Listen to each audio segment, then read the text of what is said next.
Good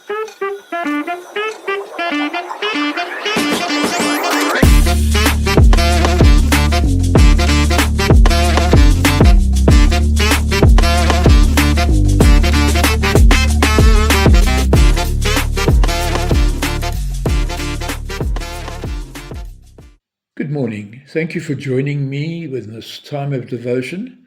I trust that you will be blessed. Formula One motor racing.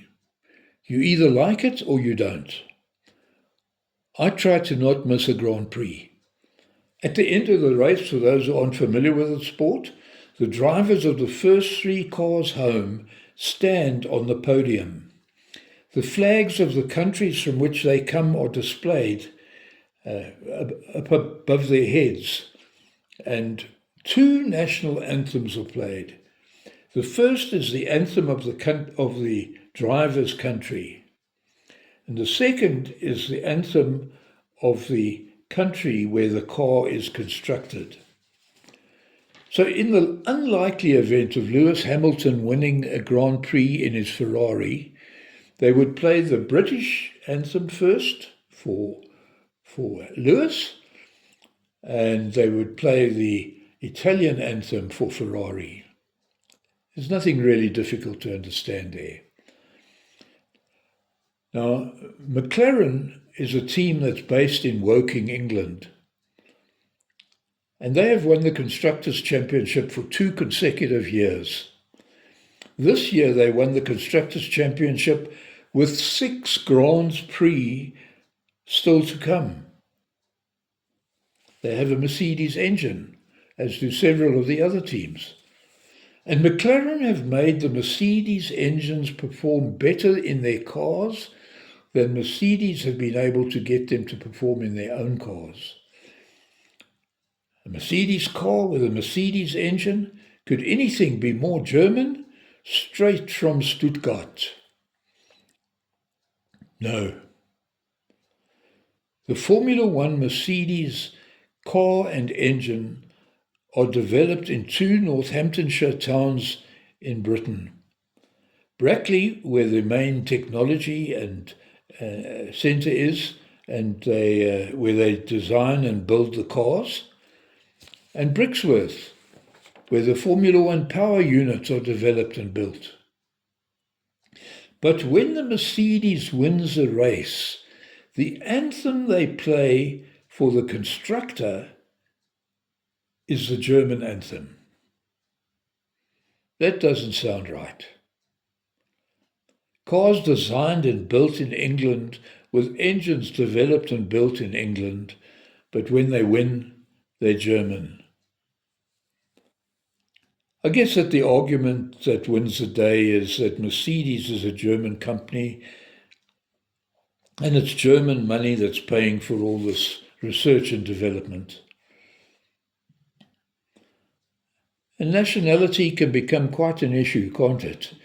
Especially in international sports. We suddenly find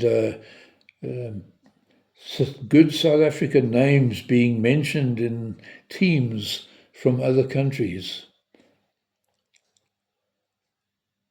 Now, in 1 Peter chapter 2, and at verse 9, Peter writes and he says, "But you are a chosen people, a royal priesthood, a holy nation, God's special possession, that you may declare the praises of him who called you out of darkness into his wonderful light. Once you were not a people, but now you are a people of God. Once you had not received mercy, but now you have received mercy."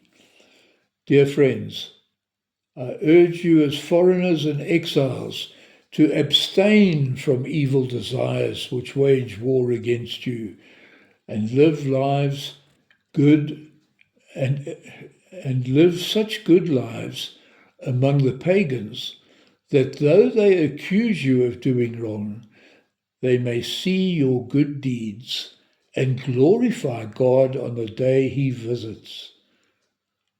It's interesting that that term comes up twice in the reading, that the pagans will see the way the Christians live and they will glorify God. and that we have been called out of darkness into light so that God may be glorified. You're a chosen people. You and I, we're a chosen people. The day that we chose to serve Jesus Christ, he became our King. Sing we the King who is coming to reign. Glory to Jesus, the Lamb that was slain, we sing. He became our King. You are a chosen people. You're a royal priesthood. You are God's special possession, that you may declare the praises of him who called you out of darkness into his wonderful light. And we left that darkness of sin as we heard his voice, and we came into the light of his truth as we became born again of the Spirit of God. And why?